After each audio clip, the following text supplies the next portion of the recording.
Estamos ao vivo aqui com o Marcelo Gonzaga nessa live sobre esse livro que foi pedido pelos nossos seguidores no nosso grupo de WhatsApp, né? A gente fez uma live já sobre aquele livro 10 maneiras de destruir a humanidade do seu filho, e agora o mesmo autor, o Esolen, falando sobre a imaginação, 10 maneiras de destruir a imaginação do seu filho, né? Então esse é até um livro engraçado, porque ele estava na minha mesa esses dias, meu filho viu e falou, poxa, pai, por que você está lendo um negócio desse? Por que você vai fazer isso comigo, né? Não faça nada disso comigo.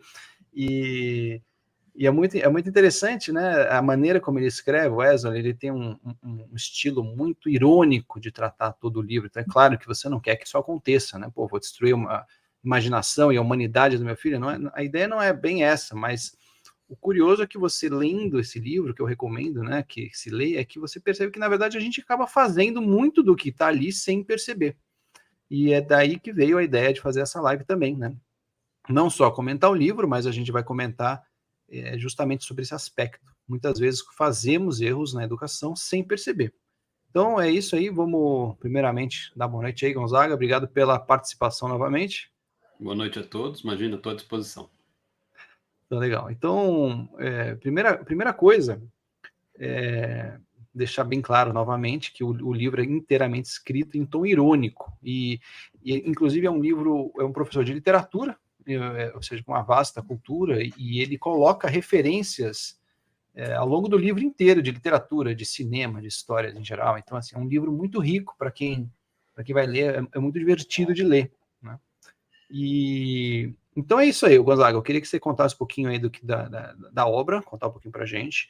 E aí eu trouxe uma série de perguntas, e aí eu vou trazendo uma a uma, e quem estiver nos acompanhando, por favor, também mandem. Eu vi no grupo de WhatsApp, perguntei se alguém já tinha lido a obra, estaria participando aqui participando da discussão, mas na verdade acho que ninguém dos que responderam tinham lido. Então acho que vale dar um apanhado geral sobre o autor e sobre a obra para quem está chegando agora. Não, tranquilo. Já que você abriu, né, falando da ironia do Wesley, esse livro ele tem uma pegada diferente da outra, né, daquele outro que nós fizemos, como você tinha falado, da destruição da humanidade, né, que eu achei que ele foi mais direto naquele do que nesse. De fato, é um livro divertido de ler nesse sentido, né? Ele é obviamente irônico, você não precisa ficar com aquelas dúvidas, né, a respeito do será que ele está falando sério ou será que não, porque não tem como ele estar falando essas coisas a sério. Eu só vou fazer uma pequena crítica nesse sentido, porque de vez em quando ele faz algumas inversões que parece que ele esquece que ele estava sendo irônico, e ele fala, não, porque isso aqui é normal, depois ele fala, não, mas a gente não tem que fazer nada disso, isso aí vai deixar as pessoas inteligentes, né? Aí ele faz essas mudanças, então tem que prestar um pouquinho de atenção só, não sei se foi proposital ou se na hora ele próprio se perdeu na ironia. Tem que ler com uma certa atenção, né? Porque senão pode acontecer realmente se perder ali nas orientações que ele dá, né? Nas não orientações, né? Nas não recomendações que ele dá. Porque ele, nesse sentido, ele parece que faz um paralelo, né? Pelo menos uma conversa com o livro do Lewis, aquele do Cartas de um Diabo a Seu Aprendiz, né? Porque no livro do Lewis ele faz justamente essa... É o diabo mais velho ensinando o diabo mais novo a lidar com as pessoas, né? Então aquilo justamente é um manual para você prestar atenção naquelas deixas que você deixa para o diabo trabalhar, né? Então parece que ele adotou uma linha mais ou menos nesse sentido. Ele está conversando com o leitor, que ou é um pai ou é um educador, da forma correta, né? Dele não permitir que o filho dele seja uma pessoa, né? Para que ele seja um autômato, um robô, alguma coisa. Ele até termina o livro nesses termos, né? Para que as pessoas não sejam pessoas, né? Então, basta seguir essas 10 regras que ele apresenta aqui e a gente vai ser muitíssimo bem sucedido nesse intento. Então, é interessante, justamente, não sei se foi proposital ou não, ele cita o Lewis várias vezes, né? Inclusive, esse livro ele faz a citação, mas parece que foi mais ou menos nessa pegada que ele tentou fazer.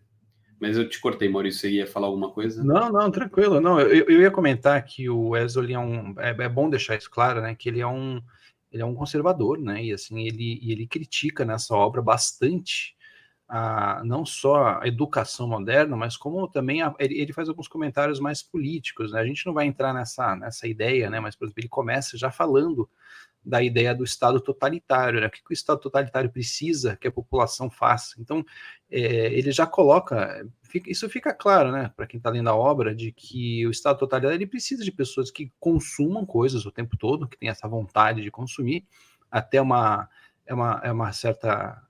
Eu sempre lembro daquela obra do Schumpeter, que fala que o capitalismo ele precisa gerar o desejo, né, da demanda, ele precisa criar constantemente. Então, você vai ali, você tem um aparelho de celular, o aparelho de celular, inclusive, tem aquela coisa chamada de obsolescência programada, então, num prazo de 1 ou 2 anos, ele já não é tão interessante quanto ele era. Então, você já gera aquele desejo da pessoa comprar outro, comprar outro, comprar outro. Então, esse Estado totalitário também precisa disso. Então, essa ideia do consumo acaba aparecendo nas duas vertentes, mas ele tem uma coisa adicional, né, que o Wesley coloca no livro, tá? Isso aí não são palavras minhas, mas eu estou pegando a ideia do livro, que ele o Estado totalitário não pode ter, perdão, pessoas muito criativas, né? Porque as pessoas criativas trazem novas ideias e eventualmente podem fazer questionamentos desagradáveis. Então ele já coloca isso fica bem claro para mim na obra, né? E depois ele vai desenrolando a partir desse ponto, né? Não sei se é isso mesmo, tá, Gonzaga? Se puder fazer um comentário em cima disso, mas me parece que é um cara sempre nas obras dele defende esse lado conservador, né? Sim, ele é um acadêmico, né? Ele tem doutorado pós, não sei das quantas. Aí, se você for olhar na biografia dele, mostra. Mas, sim, a posição dele é uma posição ele é católico, né? Sim. É uma posição mais conservadora.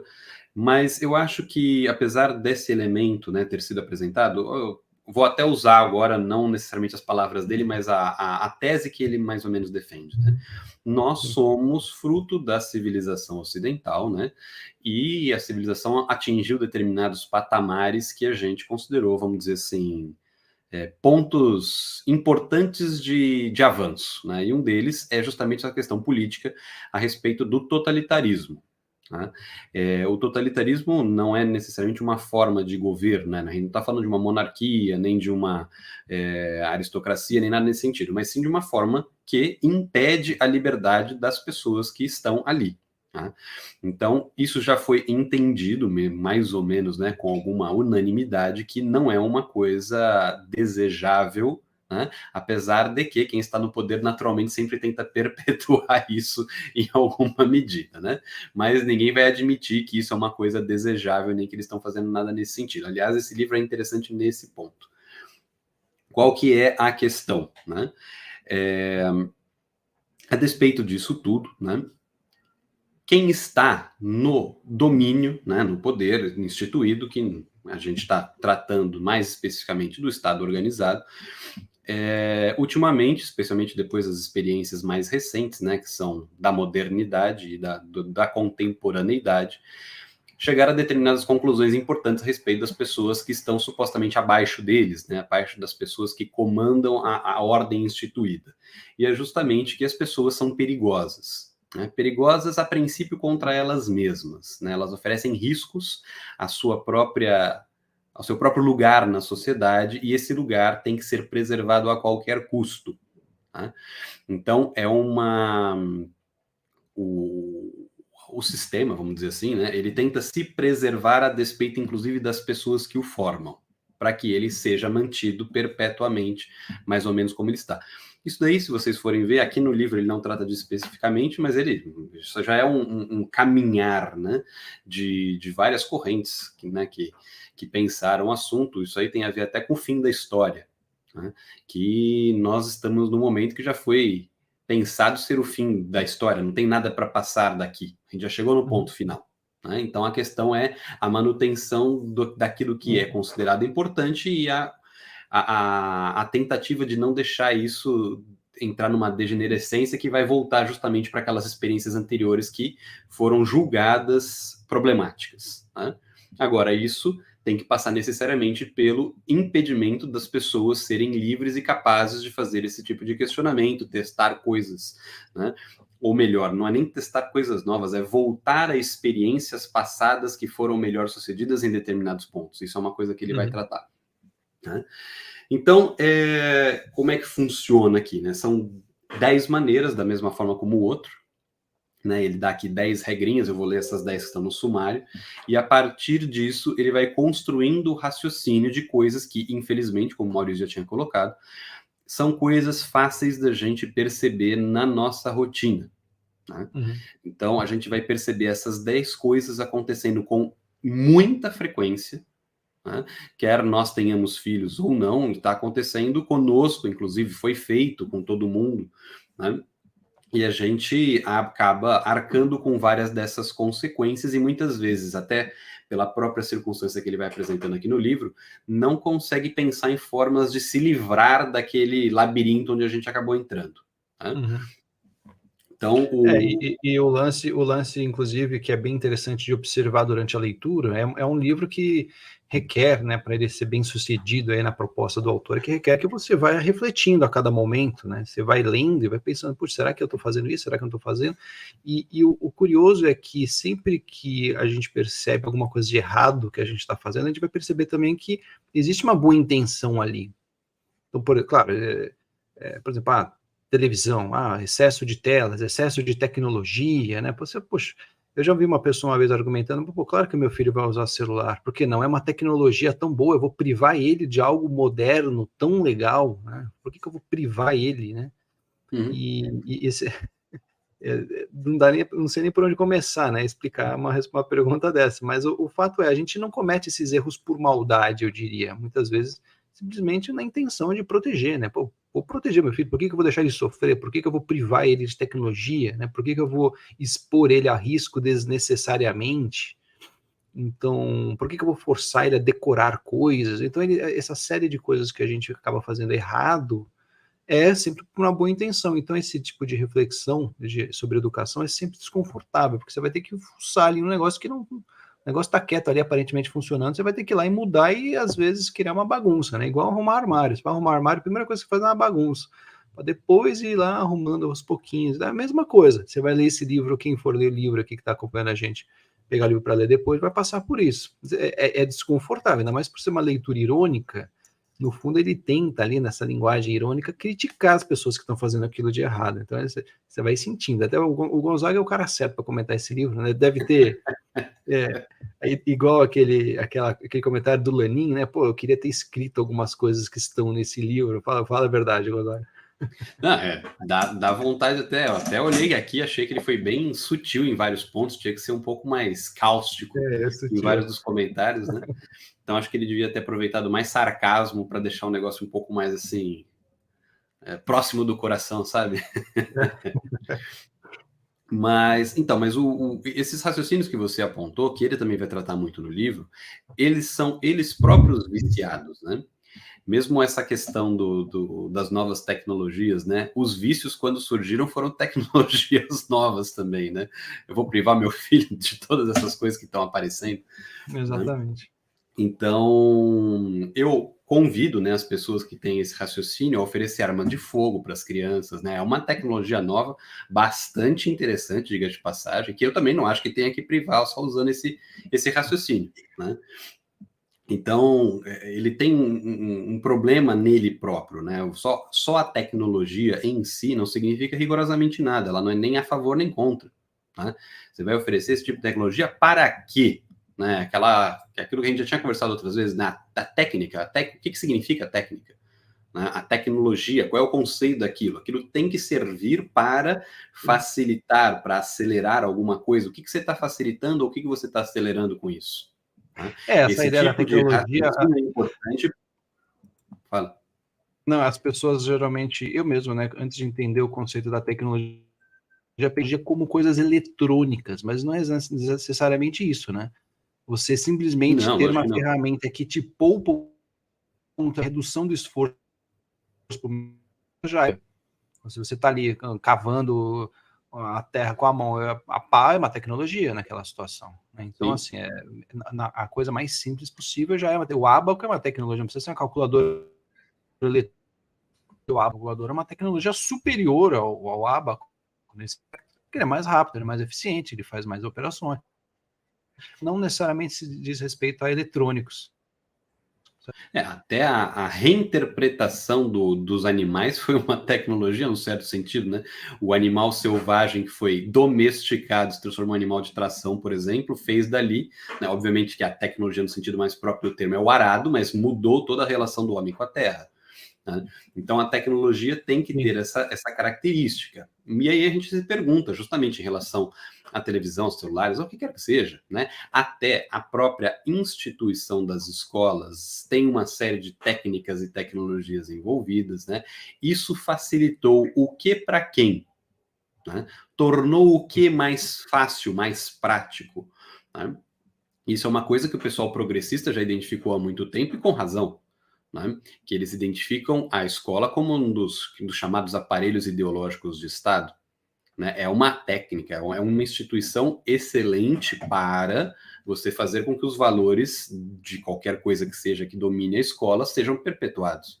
Né? Então, aí sim, para quem está dominando a instituição, eu consigo explicar com facilidade que é um lugar excelente. Agora, para quem está ali só, vamos dizer assim, de boca aberta recebendo aquelas coisas, aí já é um pouco mais difícil de justificar.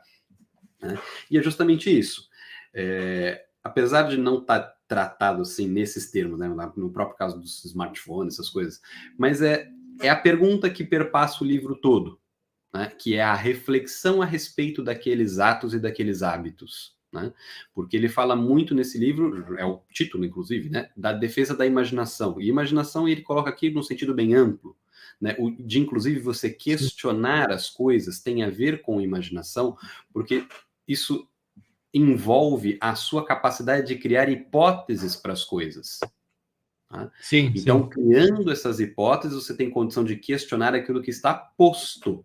E nisso você pode procurar alternativas diferentes, muitas vezes melhores, muitas vezes simplesmente diferentes, para aquela situação. Simplesmente a capacidade de perguntar por quê, né? Por quê assim já é desconfortável. Sim. Né? Mesmo na questão da televisão, né, ou do celular, tanto faz. Mas vou usar da televisão que é mais, vamos dizer assim, disseminado. Eu lembro que uma vez eu disse que não, teve uma época que eu não tinha televisão, né? A minha televisão ficou embaixo da cama, sabe aquelas cama box, você punha a televisão, ficou lá. E alguém me disse que isso era uma violência contra as crianças, como é que elas iam viver, aliás, como é que eu próprio vivia sem televisão. Né? Mas aí a questão é justamente essa, eu vou usar isso aí para quê exatamente? Né? O que isso está me fazendo tanta falta a ponto da minha vida ficar, vamos dizer assim, subhumana por causa disso? Né? E o que os meus filhos estão perdendo por conta desse afastamento? E aí a resposta que aparece é uma resposta estranha, porque você está vamos dizer assim, num certo sentido, ficando alheio àquilo que todo mundo está consumindo de forma inerte. Então, isso acaba acontecendo muito nessas 10 maneiras aqui, que a gente acabou falando que ia entrar e não entrou ainda, né? Pelo menos no eu avisei, né, que a gente ia comentar a obra, mas o tema principal não era a obra em si. Sim. Mas o... E a questão é, muitas dessas maneiras, elas são promovidas, por quê? Porque a gente não tem, vamos dizer assim, coragem de questionar aquilo que está sendo feito regularmente. Né?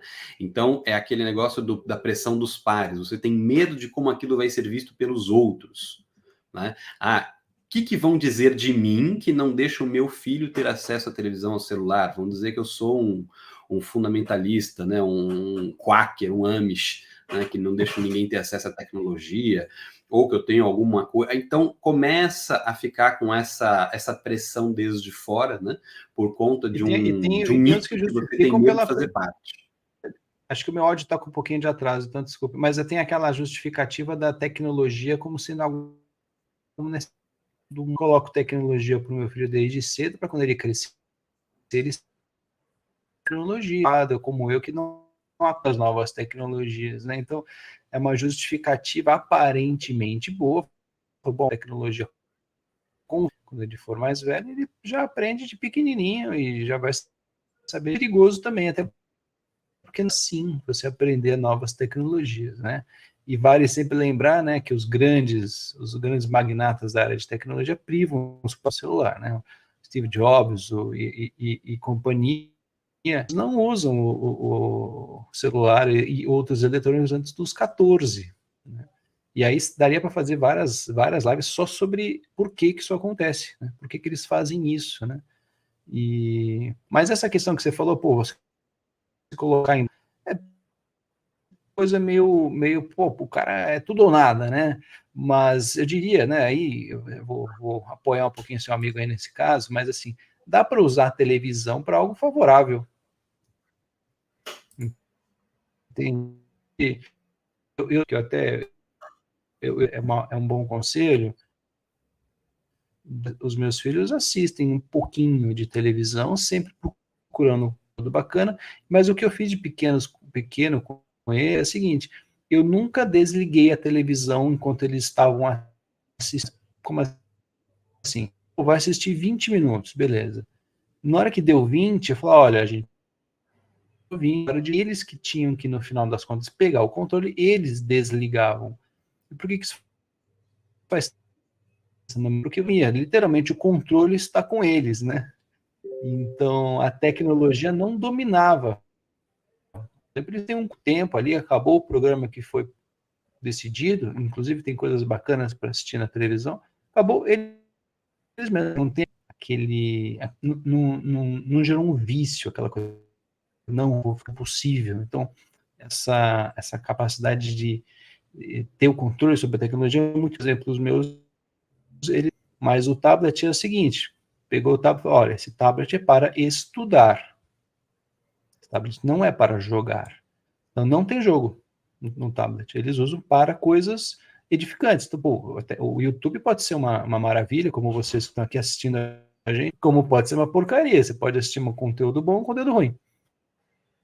A tecnologia também tem que ter esse certo atenção, ela não é boa nem ruim, a mesma tecnologia pode ser... Ela não tem um julgamento moral determinante a respeito da tecnologia, né? É o uso que você fazer da tecnologia que vai definir isso. Eu já não estou mais nessa época, né? Meus filhos já usam muito mais do que eu gostaria, inclusive, a televisão. Mas, de fato, ela... Oi? Mais do que a gente gostaria. Não, mas paciência. Eu já falei. Né? Na hora que você fica... E outra coisa interessante, né, Gonzaga? Quando a gente faz os prazeres baixos, te deram prazer para você, fica ali quase que seu cérebro ali, uma espécie de transe passiva. Até você vê as crianças vendo televisão com a boca meio aberta, que é o que acontece. A pessoa fica, a musculatura fica toda flávia. Parece que o tempo foi perdido. Você termina aquilo, você levanta e fala, cara, olha o que eu acabei de fazer, eu perdi 2 horas do meu dia, essa sensação. E isso acontece, você pega boa, eu vou passar esse negócio. O último pedaço, você já se arrepende, né? Então, tem essa característica. Sim. Toma um tempo que não volta mais, né? Isso está muito ligado à falta de controle, né? Então, muitas vezes a gente sabe exatamente o quanto usa, né? Usa com um propósito mais ou menos claro, mesmo que seja para diversão. Você sabe que uma vez usando aquilo ali e terminando, tá tudo bem. E outra coisa é quando você se deixa arrastar por aquilo, né? E aí, quando você acorda do transe, você percebe que perdeu, né, sei lá quantas horas da vida, só ficando ali inerte e nem aproveitou aquilo que você estava assistindo muitas vezes. E nem descansou, né? Porque ele não é... para mostrar essa falta de controle da circunstância. Apesar de ser uma atividade, a televisão, apesar de ser uma atividade passiva, que os pés de transe passivo, ele não chega a ser um descanso. Então, quando você termina, você está mais cansado, não menos cansado, né? Sim, muitas vezes sim. Maurício, deixa eu só te falar uma coisa. Aqui, para mim, o teu áudio está chegando meio quebrado de vez em quando. Não sei se na transmissão... Tá, eu vou dar menos, então. Não sei como é que tá. Daí, se alguém puder depois comentar para ver se está funcionando normal ou não. Não sei nem se a minha tá certinha. Não, tá dando... Vou deixar a palavra com você. Bom, beleza, mas fique à vontade. Bom, então o que ele vai colocar aqui? É interessante quando ele vai fazer justamente a introdução, né? Chama Um Mau Dia para Grendel, que é um dos vilões do Beowulf, né? É o filho da feiticeira lá, que eu esqueci o nome. E ele vai começar dizendo justamente de um crime que ele viu sendo cometido, né? Da biblioteca onde ele trabalhava estava sendo destruída por um sujeito que, a princípio, né, não sabia nada sobre os livros, que era o próprio bibliotecário, que estava se livrando de, acho que, 10 mil livros, porque aqueles livros não eram úteis, ou não eram interessantes, ou alguma coisa assim. Então ele já começa mostrando uma aparente contradição, né? E aí, como o livro é irônico, ele vai defender aquela postura como uma postura certa para você destruir a imaginação. Né, o tal do Mau Dia para Grendel, porque ninguém mais vai pegar o épico ali do Beowulf para ler, porque não vai tirar nenhuma conclusão prática e imediata daquele tipo de leitura e daquele tipo de dedicação. Né? Então, já começa bem o livro, vamos dizer assim, né? Então, a ironia que ele já apresenta já fica mais ou menos clara, e essa experiência foi uma experiência bastante marcante. E aí ele vai começar com as tais das 10 maneiras. Eu vou listar aqui as 10 rapidinho, né? Só para quem não teve acesso ao livro tomar ciência mais ou menos do que ele coloca. E eu vou falar das coisas, pelo menos, que me chamaram mais atenção, que eu acho principais, e que, como diz o título da live, né? Que é o que a gente acaba fazendo sem perceber, que muitas vezes parece normal e, na verdade, não é. Então, o primeiro método, né, é mantenha seus filhos dentro de casa o máximo possível. Então essa é a primeira regra para você destruir a imaginação. Todas elas têm a regra e um outro título, né, que aqui o caso é ou do que costumavam chamar de ar. O segundo método, nunca deixe as crianças por conta própria, ou se ao menos tivéssemos um conselho tutelar. O terceiro, mantenha as crianças longe de máquinas e maquinistas, ou proibida a entrada de pessoal não autorizado. 4. Substitua os contos de fadas por fetiches e clichês políticos ou vote cedo e com frequência. Esse é especialmente interessante, desse aqui eu vou ficar um tempinho. O quinto, difame o que é heróico e patriótico ou somos todos traidores agora. Método 6, menospreze todos os heróis ou perdendo tempo com besteiras. Esse daqui também é especialmente relevante. 7. Reduza o amor a sexo e narcisismo ou enfie o cilindro A no orifício B. Método 8. Nivele as diferenças entre homens e mulheres ou castre e esterilize. O 9. Distraia as crianças com ilusões e superficialidades ou o reino do ruído. E o último, negue o transcendente ou fixe sobre as cabeças o teto mais baixo possível. Então, essas são as 10 regras para você garantir que você não vai criar uma pessoa. Né? Você vai fazer uma coisa com certeza sub-humana, mas certamente humana não pode ser. Né? No final, o último parágrafo do livro, ele faz isso. Ele vai falar, é o seguinte: aqui está, caro leitor. Isto é o que fazem os destruidores da imaginação, consciente ou inconscientemente. Se formos sábios o bastante para deixar que sigam o seu caminho, eles extirparão da face da terra essa coisa maldita chamada homem, e a substituirão por algo mais conveniente a engenheiros sociais, mais manejável. E depois, também vós e fazei o mesmo. Né? Então, convidando todos a seguir essas 10 regras para a gente conseguir tirar a imaginação da cabeça de todo mundo, porque a gente vai ver que da nossa, ela já foi bem extirpada. Né? Então, na verdade, esse que é o truque, no final das contas. Né?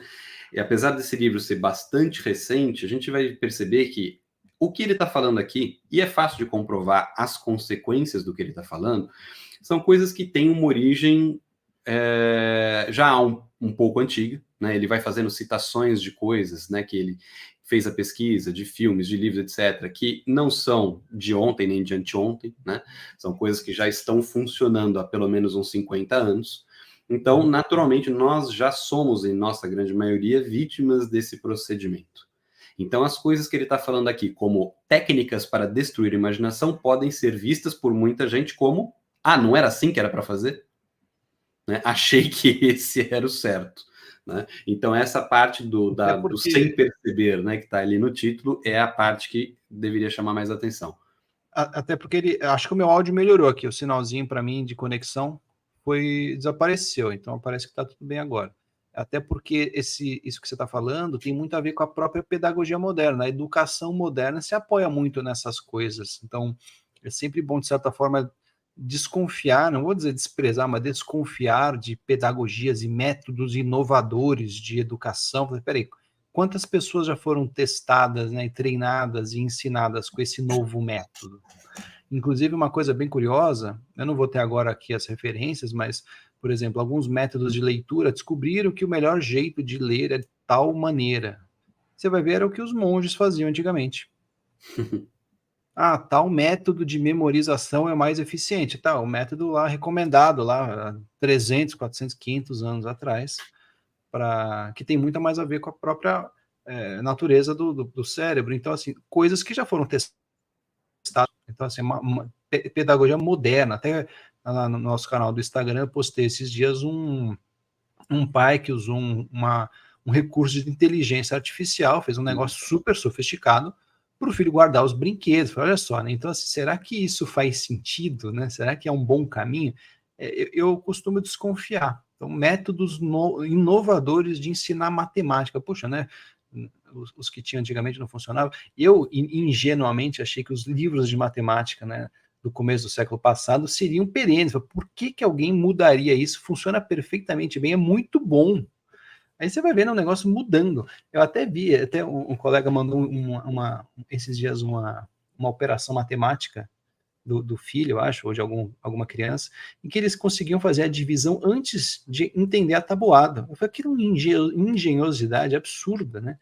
Puxa, será que esse negócio novo faz sentido? Então, muito disso que você está falando, eu acho que o Wesley também dá essa ênfase, tem muito a ver com a educação moderna. Então, a gente tem que ficar em certo alerta, né? Pô, será que faz sentido fazer isso que isso que todo mundo está fazendo, né? A tecnologia está permitindo, será que a gente precisa disso? Inclusive, né, aproveitando aqui que o áudio melhorou, vamos ver quanto tempo vai durar, aqueles filminhos para bebês, vocês lembram como é que era aquilo lá? Que era para ensinar bebê a falar, então era uma tela quase preta, com pouco estímulo, parecia uma maçã, isso é uma maçã, é a pessoa falando, achando que as crianças estavam aprendendo alguma coisa. E depois foram fazer uns testes e viram que não aprendia nada. Então, assim, a criança estava hipnotizada do mesmo jeito e a quantidade de aprendizado era perto de zero. Então, parecia um negócio maravilhoso, mas não funciona. Se alguém lembrar aí o nome desse programa, um programa mais ou menos antigo, né, que era para bebês, eram programas de ensino para bebês. Que deixa o bebê em paz ali, né? Tem um amigo meu que ele fala, dá para ensinar, tem aqueles métodos de matemática para bebês, você já viu isso aí, né, mano? Qual que é o melhor método de ensinar matemática para bebê? O melhor método, ele fala, é você pegar o seu filho e brincar com ele, dar um abraço, dar carinho, dar afeto. O que ele precisa até os 3 é isso. Depois ele vai aprender a tabuada sem problemas, não vai ser dos 3 que vai fazer a diferença.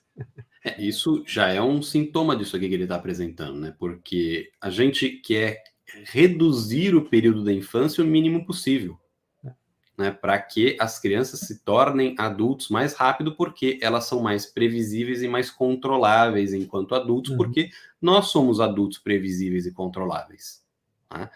Então, a gente já é vítima desse processo e vítimas bem-sucedidas, né, em boa parte.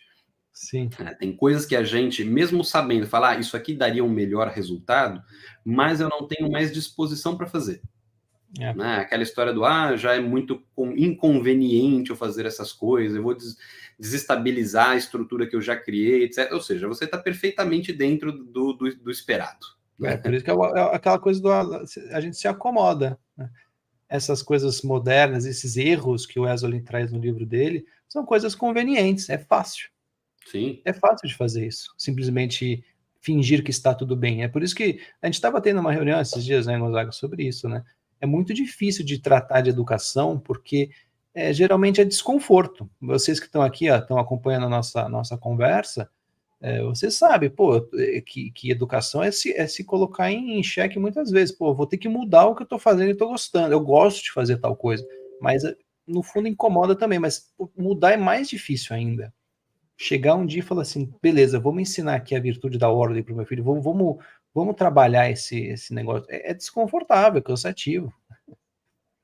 Muito mais do que cansativo nesse sentido, é você pensar, bom, deixa eu primeiro desenvolver a virtude que eu não desenvolvi até agora, para ter o mínimo de condição de ensinar isso para alguém. Aí pronto, aí vai para o inferno. Exatamente, exatamente. Mas Você tem que ter a virtude para ensinar, você não ensina falando. Assim como, pô, você tá com. Não adianta comprar o livro para a criança, tem que sentar e ler na frente dela. Se é tão importante assim, meu pai e minha mãe vão ler também. Se eles estão falando que enquanto a criança está lendo e o pai está no celular ali, assim, meu amigo, daqui a pouco ele vai querer o celular também, não vai querer ler.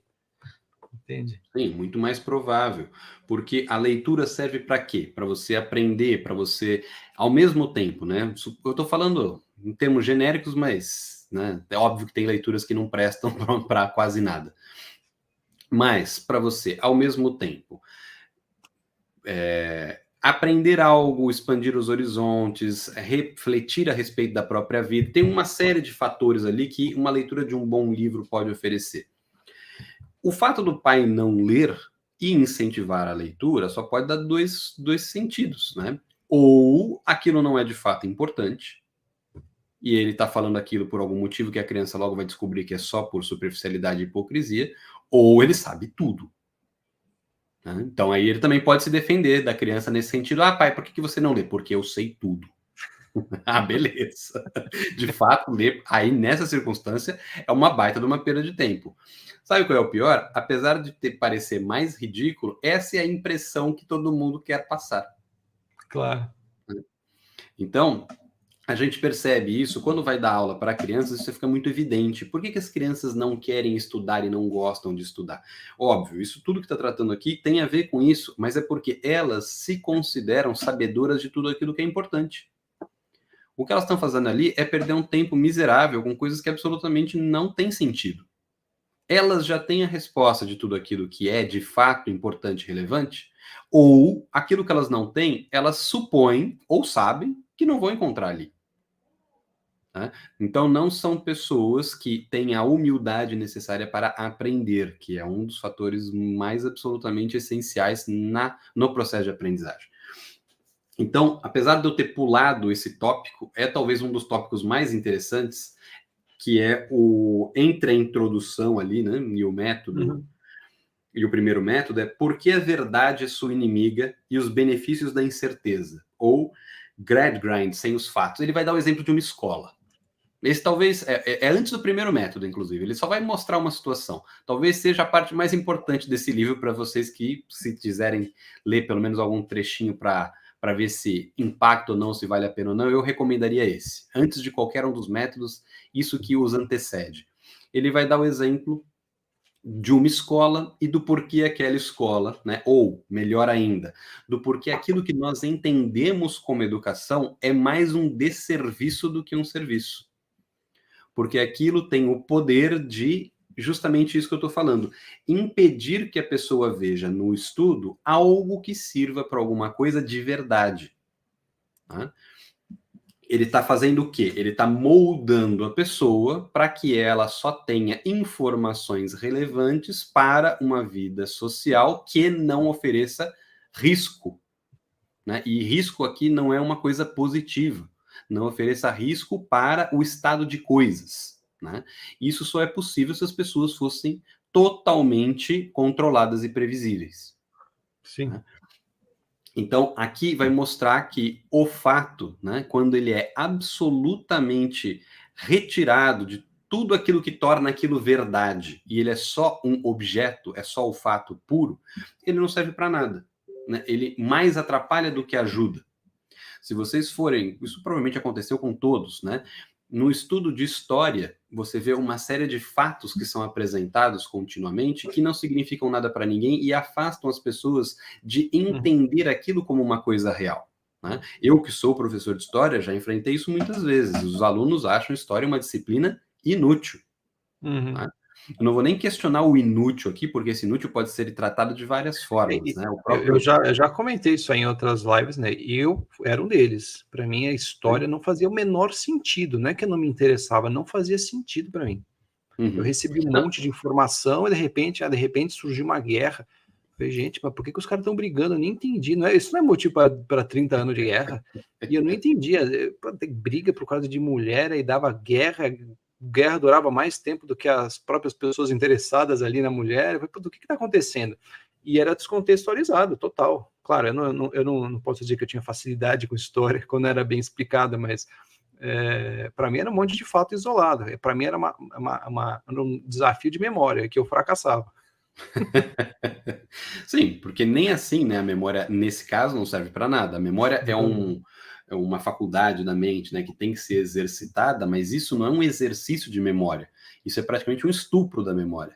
Você força uma série de coisas desconexas, né, para que o exercício de memorização seja uma coisa muito sofrida e absolutamente exercitada. Né? Seria a memória pela memória, igual você na academia ficar forte num exercício que no dia a dia não serve para nada. Você fica que nem a tecnologia pela tecnologia. Isso, é uma força isso e nada é...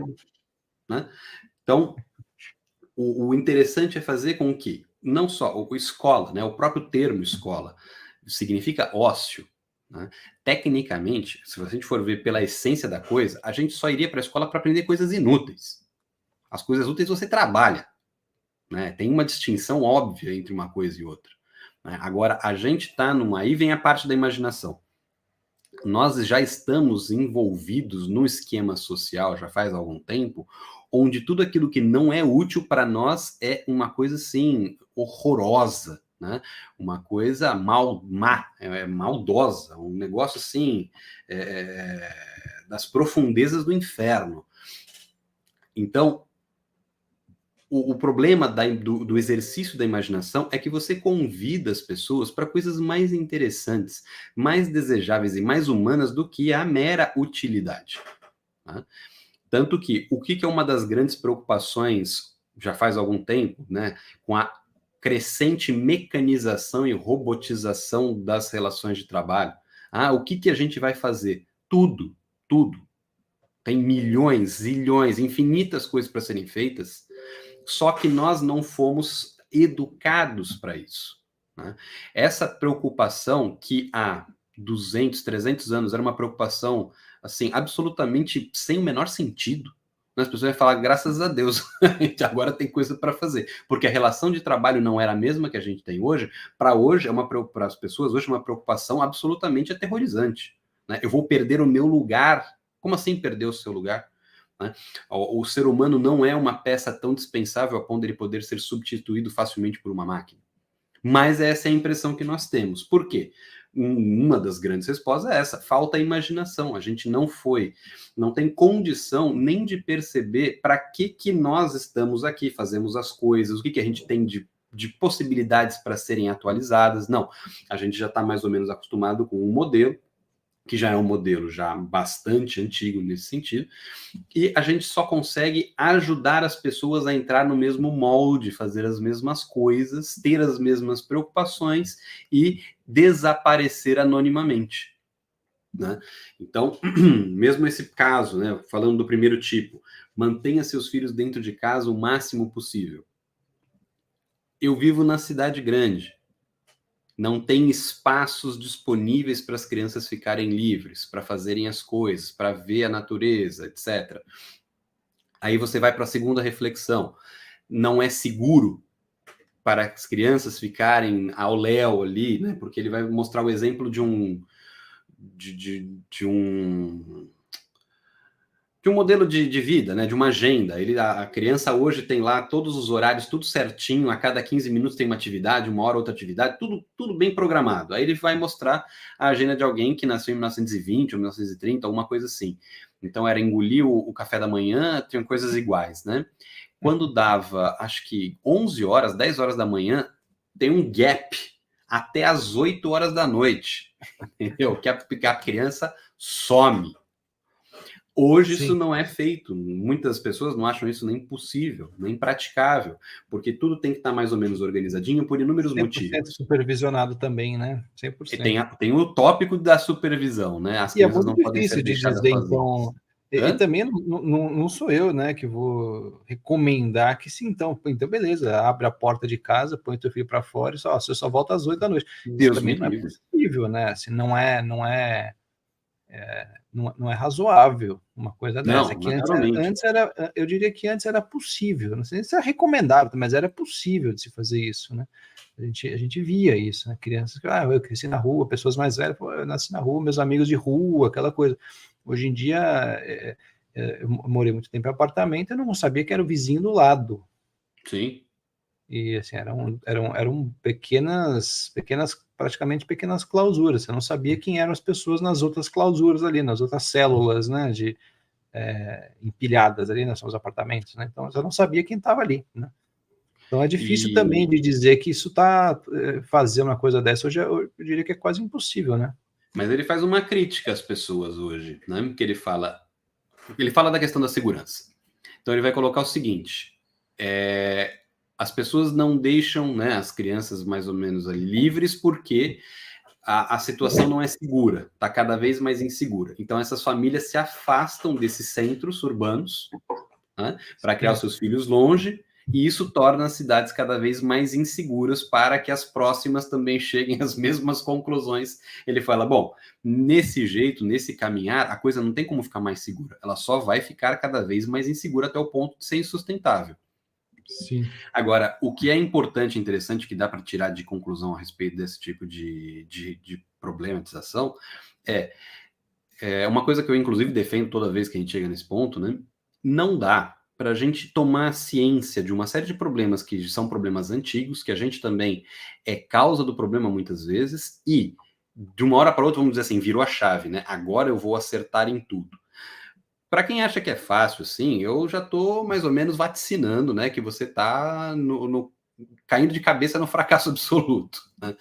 Essas coisas são muito difíceis de mudar, elas são mudadas com o tempo e a gente não consegue mudar essas coisas nem na gente, muito menos passar isso adiante, né? O que as pessoas têm que ter é prudência, perceber essas limitações, essas dificuldades e se comprometer, porque isso é importante, de tentar melhorar aos poucos as coisas, né? Então, por exemplo, a questão da segurança que você falou é verdade. Ninguém hoje mais tem contato com vizinhos, né, com uma comunidade no bairro. Antes as pessoas no bairro se conheciam quase todas, hoje ninguém mais se conhece. Sim. As pessoas também tinham muito mais segurança justamente porque elas conheciam as pessoas do bairro. Se a criança, por algum motivo, se perde, dá uns 5 minutos ali, as pessoas sabem onde ela mora, quem é a criança, quem são os pais da criança, chamam, ligam, levam até lá. Havia essa comunidade, né? Sim. Hoje, o teu vizinho de porta não sabe quem é você, não sabe quem são as crianças, e muitas vezes, se vir, não vai se meter, né? Tá vendo a criança ali na rua falar, não é minha filha, não é meu filho, não tem nada a ver com isso, eu não vou me meter, depois vão falar qualquer coisa, e é uma preocupação legítima, muitas E vezes, acontece mesmo. que segurança você tem de criar uma comunidade onde as pessoas têm essas características? Nenhuma. Uhum. Né? O que antes as pessoas faziam com naturalidade, com prazer, É, hoje todo mundo acha um estorvo. e não é nem só o medo da segurança em si, mas é o medo do julgamento dessas pessoas desconhecidas. Isso também acontece bastante, né? Seu Sim, filho faz qualquer coisa errada ali no condomínio, você vai receber um monte de indireta no grupo de WhatsApp do condomínio, né? sim, Nossa, eu vi essas crianças que mal criadas, nossa, que absurdo. Vai ter que descobrir, pô, foi o meu filho, né? Ninguém se dá o trabalho de chegar a orientar, né? Porque se também se chegar a orientar, dá problema ao contrário, é uma confusão, né? É uma certa animosidade entre as próprias pessoas que deveriam, né? Que antigamente seria parte de uma comunidade, é praticamente adversário uma da outra, né? sim. Por quê? O que era importante, né, na época onde as pessoas estimulavam as coisas, vamos dizer assim, mais saudáveis? Elas só iam fazer esse tipo de constrangimento se a coisa chegasse num nível problemático, entendeu? A criança está depredando alguma coisa assim, ostensivamente, está fazendo mal para alguém, mal para alguma coisa. Agora as crianças estão fazendo qualquer coisa, né? Estão simplesmente sendo crianças, todo mundo achava aquilo normal, né? Uhum. Hoje já não é mais assim. Todo mundo está muito preocupado com a defesa da sua tranquilidade, né? Da sua inércia. Então, qualquer coisa que atrapalha nesse sentido já é suficiente para você constranger e impedir. Então, ninguém mais tem muita segurança nesse outro sentido também, né? De você poder ficar algo tranquilo. Como se você próprio já não estabelecesse limites o suficiente para todas essas coisas, né? Você é uma fonte de cerceamento da imaginação, né? Além disso, todo o meio em onde a gente está inserido também ajuda. Então é muito difícil lutar contra isso, né? Em alguns lugares tem mais facilidades, em outros lugares tem mais dificuldades. A gente que vive, né, em centros urbanos, são com muitas pessoas, muita gente esquisita, né? Isso tudo fortalece essa sensação de que é importante você impedir o seu filho de ter experiências importantes. Porque você não tem garantia de que ele vai sobreviver a elas, né? Então, a gente deixa que o medo suplante a nossa razoabilidade de fazer com que eles tenham experiências saudáveis. Então, a gente está numa sinuca de bico, né? Numa problemática difícil de resolver. Aos poucos, essas coisas podem ter alguma solução se todo mundo tiver essa disposição. Mas de uma hora para outra, como eu falei, para mim é impossível. Não tem como haver uma mudança social coletiva nesses termos, onde a gente consiga perceber uma comunidade ideal para lidar com isso. A não ser que ela seja artificialmente criada. E eu também não sei se isso é razoável. Você chegou a ver aquele negócio, acho que é no Japão, que é umas crianças que estão de boné amarelo. Você já viu esse negócio? Não sei, acho que não. É um vídeo que aparece uma criança de boné amarelo, né? Uns bonézinhos amarelos, acho que era isso. E ela tá no metrô, conversando com uma pessoa, tirando dúvida de um exercício de matemática. Aí abre o vagão do trem, as portas abrem, a criança vai, a pessoa fica ali. E aí o vídeo explica, né, que essas crianças são meio que as pessoas cuidam delas de maneira coletiva. Então ela estava tirando dúvida de matemática com alguém que ela não conhecia. Tava uma criança pequena, 8, 9 anos, em público ali, sozinha, sendo protegida pelas pessoas ao redor. Mas é uma sociedade que permite que isso funcione, né? Sim. Então, é até interessante, assim, para mostrar que não é impossível, não é um negócio assim, você está sonhando, é utópico, né? Porque, de fato, tem agora, para fazer um negócio desse, não é de uma hora para outra, né? Não é instaurando uma lei ou fazendo um pedido no grupo do condomínio, já não vai adiantar muito, não. Em cidades pequenas, né, bem pequenas, isso funcionaria melhor. Em sociedades que têm alguns valores diferentes, né, a coisa também tem alguma chance de funcionar. É que, para nós aqui, isso é tudo muito difícil, né? E, como eu falei, onde que a gente, vamos dizer assim, poderia ter alguma facilidade, né, de ter um ambiente assim, seria justamente o ambiente da escola, que é um ambiente institucional, né, que não só foi criado como ele é obrigatório, né, ele é compulsório para você colocar ali as crianças para elas serem bem educadas. O fato dele ser compulsório já diz muito sobre ele, né? Então, aquele negócio, não, aqui vai dar tudo certo, seu filho vai ser muito bem educado, muito isso, e você é obrigado a pôr, né? Acho que o fato dele não ser voluntário já diz muito nesse aspecto, né? Se fosse tão bom, tão interessante, as pessoas lutariam, né? Brigariam desesperadas para colocar os filhos nas escolas, etc. Não geraria esses problemas que a gente está vendo, né? De todo mundo ter que se destruir, se matar para procurar uma escola minimamente decente para pôr a criança.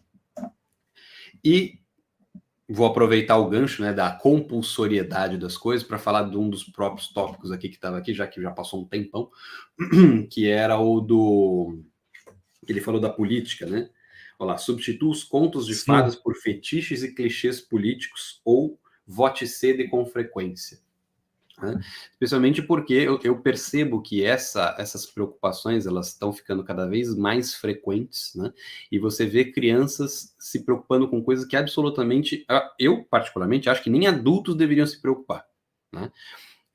Existem preocupações cidadãs legítimas e preocupações cidadãs absolutamente cretinas, que é a que o pessoal normalmente costuma aderir com muito mais força e violência, né? Aquela história do time de futebol, quem que é o teu time, né? Essas coisas assim, bem, bem esquisitas. E já envolver as crianças desde cedo. Tudo que a gente vai ver aqui nesse livro, vocês vão perceber que existe uma política educacional por trás. né? Ele fala muito da questão dos pais, né, lidarem com isso, mas vocês vão ver que, pelo menos aqui na nossa experiência, pelo menos a minha experiência no Brasil, com escolas, tanto enquanto aluno como professor, vocês veem as tais das 10 maneiras sendo usadas com requintes de crueldade em todas as escolas. Não é de uma forma reduzida, uma forma, vamos dizer assim, sutil. Não, elas são coisas absolutamente desonestas e avassaladoras, são feitas com violência, porque o objetivo, apesar de não parecer, é criar as crianças para a obediência, num certo sentido, né? Ou melhor, para a subserviência. Então você vai dizer, as crianças hoje não têm respeito pelo professor, não respeitam a escola, não querem fazer nada, né? Tem todo esse processo que o pessoal percebe e reclama com alguma razão. Agora, na verdade, isso ensina as crianças que aquele ambiente não é um ambiente que deva ser respeitado.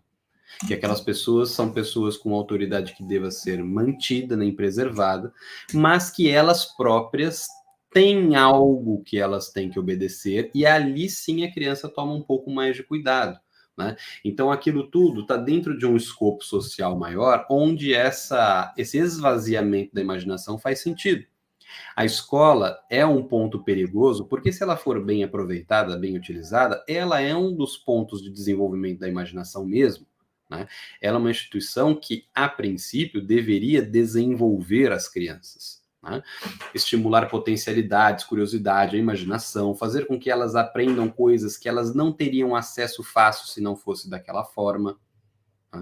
Cria-se circunstâncias, ambientes, equipamentos, não importa. Você tem ali, justamente porque há uma concentração de recursos, de pessoas habilitadas, etc., você tem a possibilidade de avançar e aprofundar esse processo. Então, naturalmente que a escola tem que ser o primeiro ponto que você vai destruir, né?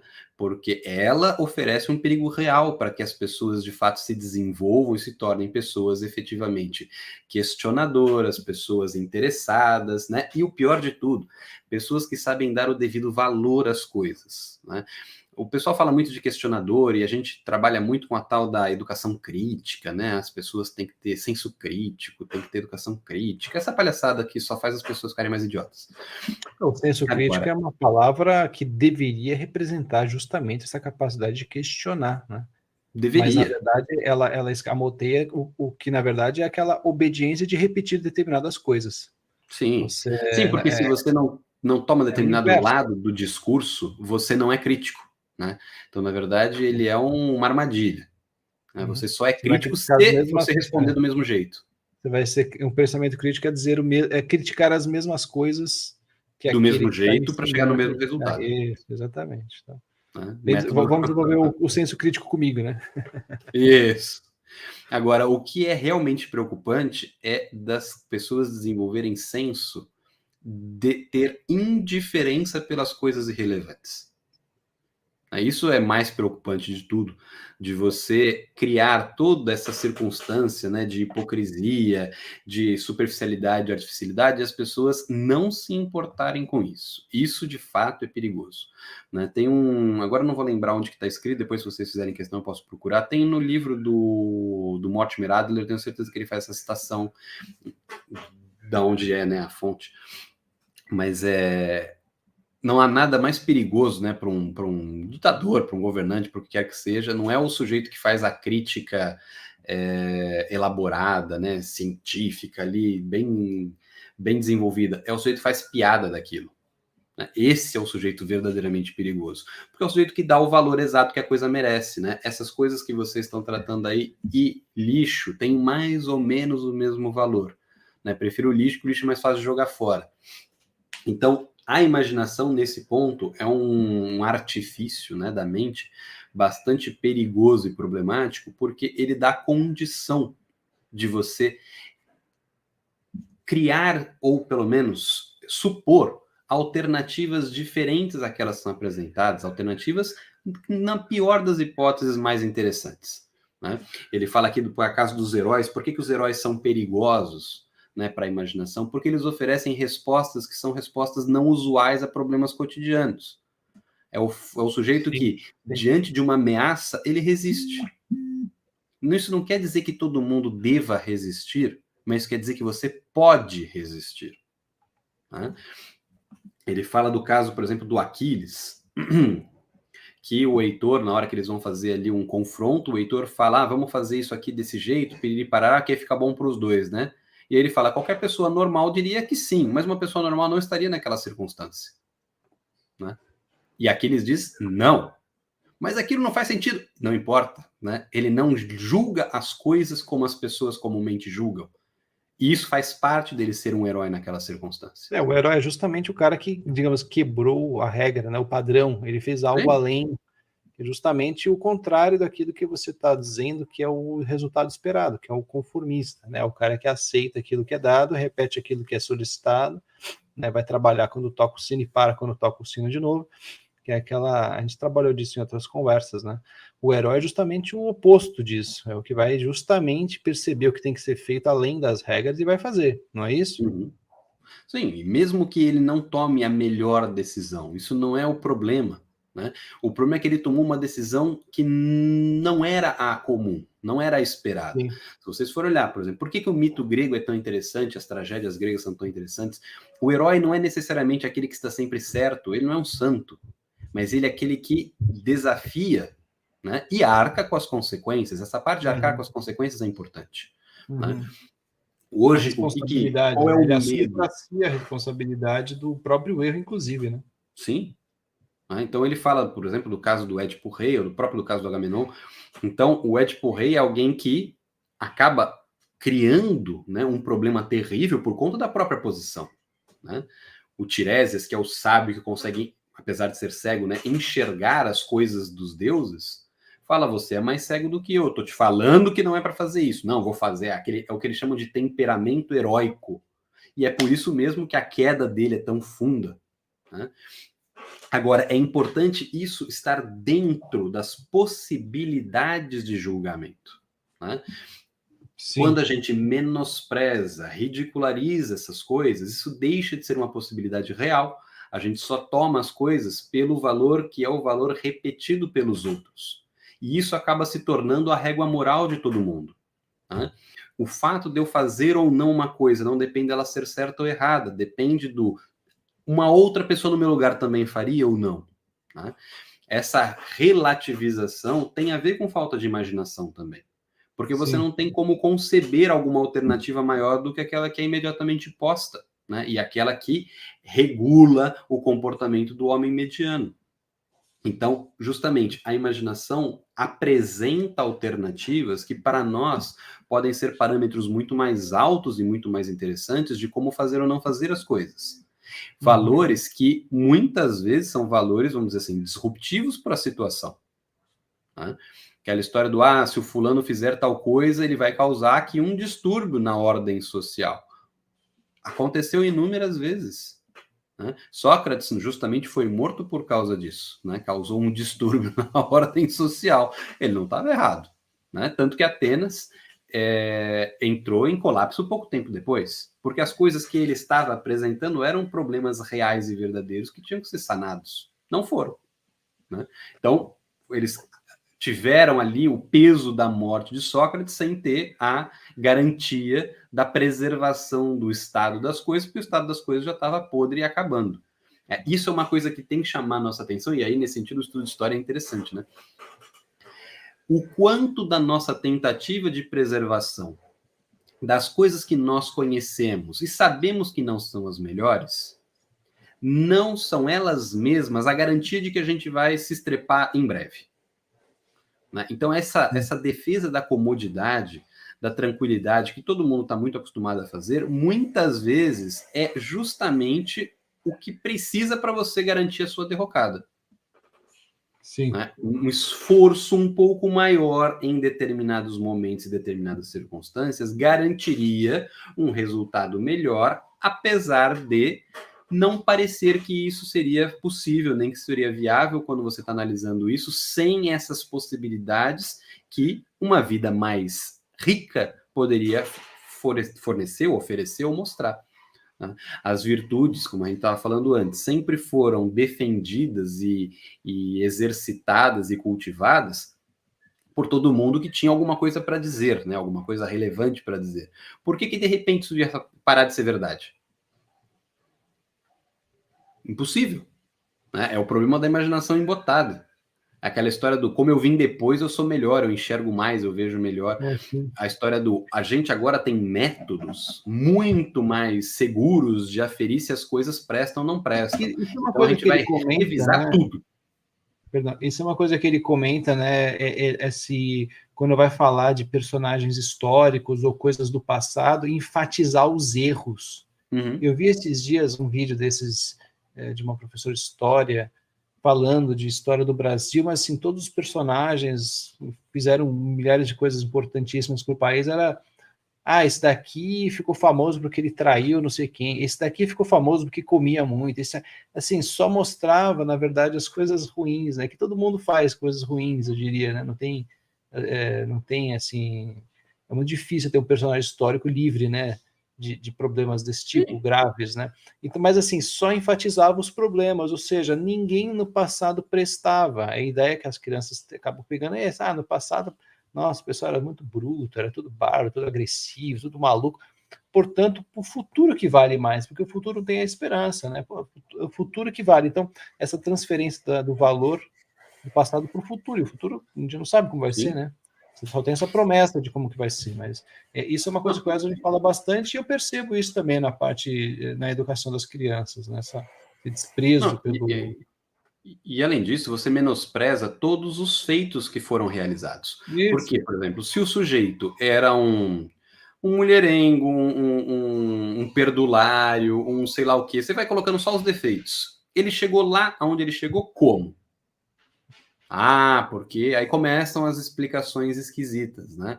Ele chegou lá justamente enganando os outros, ou seja, o cara não tinha nenhum valor, ninguém percebeu isso, né? Toda a comunidade de pessoas da época não chegou à conclusão de que o cara não tinha valor nenhum. Deram uma posição para ele, ele conseguiu muitas vezes fazer um monte de coisas boas porque deu sorte, né? Porque na verdade ele era só um crápula. A história é ridícula, ela não faz nem sentido. Mas as pessoas que escutam ficam com isso como parâmetro. O ponto acho que não é nem um personagem específico ou outro, mas aquela sensação geral de que o passado não vale a pena. Não vale a pena viver. Ninguém gostaria de viver no passado, né? Só agora que é legal. Antigamente era insuportável. Essa que é a mensagem, é essa. Os heróis não têm valor, o passado, as pessoas, a civilização, o mundo como é hoje, não, ele mesmo não tem valor, né? Sim. É uma imagem que se passa. Porque a imaginação, né, nesse sentido que seria uma combinação, ela é um elemento ativo da mente, né? Uma combinação de imagens, de alternativas, de circunstâncias. Se você não consegue conceber outra coisa, por exemplo, para o gênero humano, você também está dentro desse balaio, entendeu?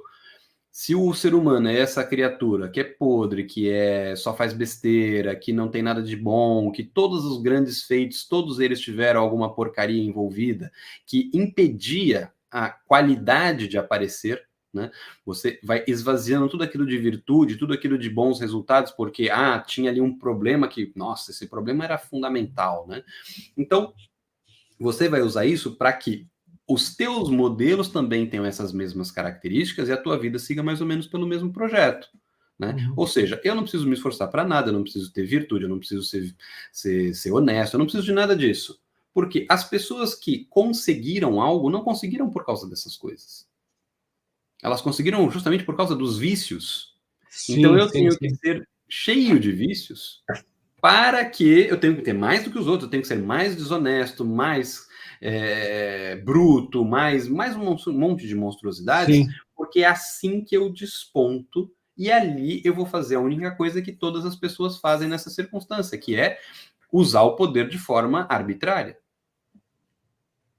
Sim. Então você reduz o gênero humano a um monte de pequenezas, insignificâncias que não são suficientes para explicar a grande maioria das pessoas, dos eventos, das circunstâncias.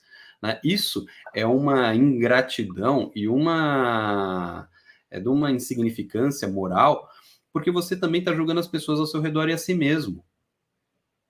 né? Se você só consegue observar as grandes pessoas, os grandes feitos, os heróis, não importa quem seja nesse sentido, você também está se julgando nesses mesmos termos e está julgando todas as pessoas à sua volta, seus pais, seu esposo, sua esposa, seus filhos, todos eles são humanos iguais. Né? Se é só a partir do vício, do lixo, da podridão que você consegue interpretar, você está dizendo que todas as pessoas ao seu redor também são assim. Né? É de uma ingratidão e de uma pequenez, assim, muito feias, né? Isso são elementos que a falta de imaginação não traz só um problema intelectual, ela traz um problema moral e espiritual junto.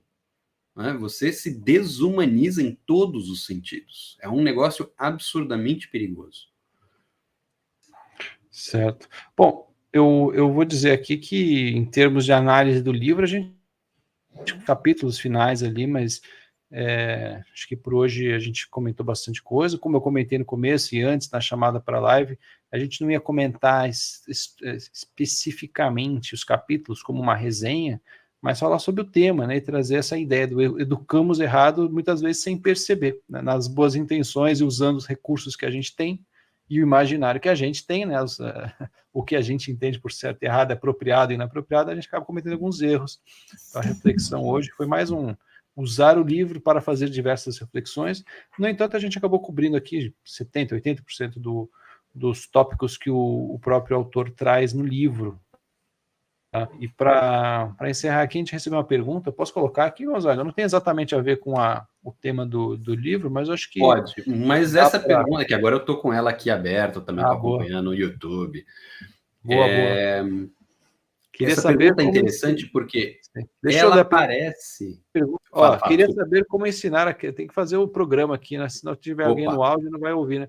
Tem gente que ouve, então aí ficaria sem imagem. Queria saber como ensinar a criança a ter cuidado com estranhos por esses perigos que existem no dia a dia, sem colocar medo nela da convivência.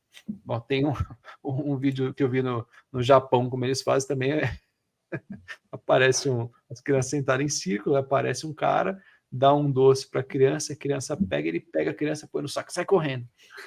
Daí 1 minuto ele volta com um docinho para a criança 2 faz assim. Aí a criança 2, as crianças ficam apavoradas com o estranho, né? Mas é um jeito meio bruto, mas funciona. O pior, sabe o que é? Eu nem sei se funciona, porque a criança tem umas doideiras, né? Não viu aquele exercício lá da criança? Eles falam, você acha que seu filho vai com estranho ou não vai? Não vai de jeito nenhum, todas vão. Não, e não só vão, mas elas vão em menos de 30 segundos, né? Isso que é mais preocupante, né? Realmente não dá para tirar o olho muito tempo, não. A relação que a criança faz, isso é importante, né? Ela não é exata. Então, por isso que quando você vai dar a explicação, você está dando uma regra ali de conduta para ela seguir, quanto mais específica for a regra, mais dificuldade a criança vai ter de entender as lacunas, vamos dizer assim. Né? Então, vamos supor aí o caso do cara do saco do Japão, né? A criança muitas vezes pode associar com o oferecimento de doce. Se tem doce é porque o cara vai me roubar no saco. Se é outra coisa, beleza, porque se ele fosse ladrão era com o docinho, entendeu? É com o espetinho ali, né? Isso, ou com o cachorrinho, né? Ou com o raio que o parta. Então, tem alguns problemas. A criança ainda está entendendo, aprendendo. Por quê? Que nem eu falei, essa percepção de todas as pessoas como más não é uma percepção que a criança consegue ter. Isso é uma percepção do adulto, não da criança. Porque a criança olha para o pai e para a mãe e fala, bom, eles não são maus, eu não me considero má, meu avô, minha avó também não. Ou seja, ela tem muitas exceções, né, para ela considerar que o ser humano é mau. Ao contrário, ela vai achar que todo mundo bom, só se você apontar o bandido para ela e falar, esse cara aqui, esse aqui é bandido. Aí ela vai falar, beleza, esse daqui é bandido. Ela chama a polícia e tudo. Agora, se não for assim, a criança não tem essa malícia, essa percepção de saber se a situação é perigosa ou não é perigosa. Agora, por que eu falei que ele trata no livro até com dessa questão? Porque quando ele fala dos contos de fadas, os contos de fadas, especialmente aqueles mais antigos, aquele negócio mais hardcore, sabe? Não é esse negócio da Disney, não. É aquela parada mais firme. eles trabalhavam situações de perigo real com as crianças em termos que para as crianças eram termos muito mais acessíveis, né? Então, você pega, por exemplo, a história original da Chapeuzinho Vermelho, morre todo mundo, entendeu? Morre a Chapeuzinho, morre a avó e abraço, entendeu? Por quê? Porque não se ligou na fita, entendeu? Não prestou atenção. Tem o resultado da imprudência. A gente falou sobre isso numa das conversas, né? A imprudência ali tem um resultado claro. Quando você começa a botar o caçador que chega do nada e resolve todo mundo, significa o quê? A gente falou sobre isso, né? Significa, você pode ser imprudente que alguém vai te ajudar. Sim, a mensagem você é criança, né? Você é boazinha. Não, a parada é o seguinte, você ser boazinha, não ser boazinha, isso aí, ó, pro lobo, tanto faz. Na história original é bem emocionante, a mais antiga, pelo menos, que o pessoal tem registro. O lobo faz cozido da avó e faz a Chapeuzinho comer. Tem canibalismo na parada. É uma coisa assim, psica, legal pra caramba. A criança fica esperta, entendeu? Porque ali o problema não é o da convivência em si, né? Então a criança não fica com medo da convivência com os outros, ela fica com medo justamente da falta de amparo, né? A criança no contato com o lobo estava sozinha. Estava sozinha também, desobedeceu às ordens da mãe, o lobo só soube daquilo porque a Chapeuzinho foi por onde não devia. Então, esses elementos são elementos importantes. A criança ela consegue fazer essas abstrações a partir de uma história, tá? As histórias infantis, mas assim, se não é a totalidade, é a grande maioria, vai justamente tratar de coisas nesses termos, para a criança escutar e ficar esperta, né? O bom dessas histórias é que, apesar das circunstâncias terem mudado um pouco, o elemento essencial delas permanece, né? O que muitas dessas histórias apresentam como um problema real? A natureza. Porque a natureza, até pouco tempo, era um negócio absolutamente amedrontador, entendeu? Que o sol se punha, era, hora da bruxa, do satanás e dos monstros assim, chutando baixo, entendeu? O negócio ficava psico rápido. Então, na floresta tinha lá o satanás, o lobisomem, o caramba, tudo que aparecia, né? Então, fica esperto, quer sair de noite? Vai lá, né? Que eu já vou ter outro filho aqui porque você não volta. Aí a criança já, né? Não posso sair. E ali a coisa funcionava dessa forma. Hoje tem luz até não poder mais, entendeu? Não tem mais. A gente não mora perto de floresta, pelo menos não a maioria de nós. Os problemas mudaram, mas as histórias têm elementos essenciais que não se perderam, né? A criança que escuta a história da Chapeuzinho Vermelho consegue perceber que não é um lobo de fato, mesmo porque lobo não fala. Tá? Ela consegue entender que aquilo é uma história que tem uma mensagem que é bom ela prestar atenção. Tá? Então, essas histórias, elas existem e funcionam há muito tempo, não é à toa. Essa ideia de buscar sentido nas histórias é natural, né, do ser humano. Ele naturalmente faz isso, buscar sentido nas coisas, né, até não sei se eu comentei isso em alguma live, mas assim, essa busca de sentido nas coisas é uma maneira de simplificação. Porque você não vai lembrar da história inteira, mas você guarda alguns elementos dela. Sim.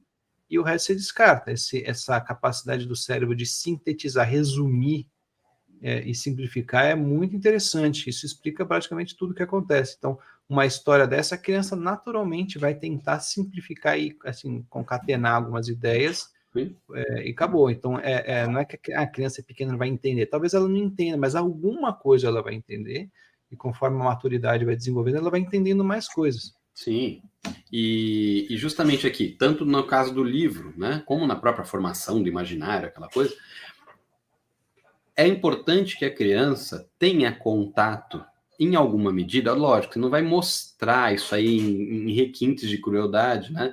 Mas que ela tenha contato com a violência e com a maldade do mundo, porque é assim que as coisas são. Senão a gente cria uma situação impossível, que é, como é que você quer preservar a criança de tudo aquilo que é feio, que é mal, que é horrível, etc., e que ela tome cuidado com as coisas? É uma contradição. Sim. Ela não vai tomar cuidado porque você apresentou o mundo para ela como uma coisa linda e maravilhosa, que nunca tem problema, que é todo mundo sempre bonzinho, mas ela tem que tomar cuidado. Cuidado com o quê, minha gente, que ela vai tomar cuidado? Ela não vai tomar cuidado com rigorosamente nada. Né? O mundo dela, na cabeça dela, funciona Hã? O cuidado precisa de um lastro ali, né? Não pode, tem que ter um risco como lastro do cuidado. Se óbvio. não tem risco nenhum, não tem por que ter cuidado, né? Por que essas histórias infantis elas eram todas hardcore nesse sentido? Que era para esse o efeito que elas buscavam. É o seguinte, o mundo é um lugar perigoso. Você olha para cima e olha para trás, já está com o Satanás ali atrás. Fica esperto, entendeu? Então, a criança, ela não ficava, nossa, traumatizada, né? A gente, nossa, tem ali relatos de milênios, há 3.000 anos, as crianças todas traumatizadas, só finalmente agora que elas conseguem enxergar o mundo como ele é. Vida normal, gente. As crianças entendem aquilo, elas percebem que aquilo não acontece todo dia nem com todas as pessoas, elas falam, beleza, é bom eu tomar um pouco de cuidado para não ser eu, né, o objeto da história, mas beleza, tô vendo que dá para lidar mais ou menos tranquilo. Sim. Porque isso é um elemento que ela leva para a experiência de vida dela. Né? E aí não precisa ser você falar, olha, o fulano, tem gente que é assim, tem gente que é assado, porque ela não vai ver isso. A criança não consegue pegar o elemento genérico do tem gente que é má e ela olhar para um sujeito e falar, aquele sujeito é mau. Claro. Agora, ela consegue sim saber que ela tem que prestar atenção, especialmente vendo situações imaginativas, porque ela fala, ah, beleza, é isso que acontece, tá, entendi. O caso lá do Japão, do cara do saco vem e pega a criança, é um pouco mais traumático, porque ali o elemento não está filtrado, né, pela imaginação. Ele está sendo apresentado cru.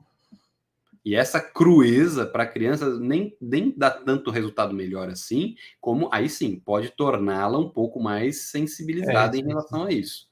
Sim, sim, sim.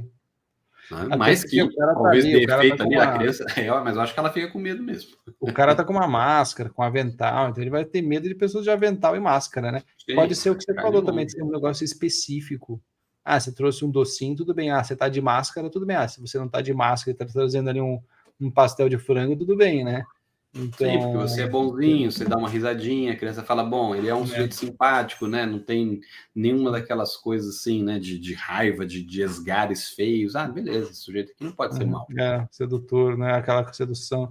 Bom, tá bom, uma ideia não é um tema tão trivial assim, né? Até porque cada criança reage diferente às coisas, então tem que ter esse Sim. tato, né? E os pais sempre são as pessoas mais adequadas para perceber o que é adequado, são os pais, né? Desenvolver esse senso crítico, essa noção. Pais normais, né? Tese, né? Os pais normais, em tese, são os mais adequados. Então é isso, hoje o pessoal já está saindo, então acho que também já falamos bastante. Beleza. E mandem comentários, deixem o like aí para ajudar o canal. A gente está aí procurando aumentar o nosso canal do YouTube também. O do Instagram está quase chegando em 10 mil seguidores, que para a gente é bem legal, bem importante para a tutora. E mandem perguntas e sugestões para as próximas lives. A gente sempre está buscando temas interessantes e o que vocês sugerirem sempre será levado em conta. Então, a gente se vira, né? Exato. Inclusive, se for um tema que a gente não tem condições de comentar, a gente convida alguém que tenha e participa aqui com a gente, tá bom? Então, é isso. Gonzaga, obrigado aí pela disponibilidade. Imagina, é um prazer. E áudio aqui ainda, no finalzinho. E até semana que vem. Até. Valeu. Tchau, tchau. Valeu, gente. Tchau.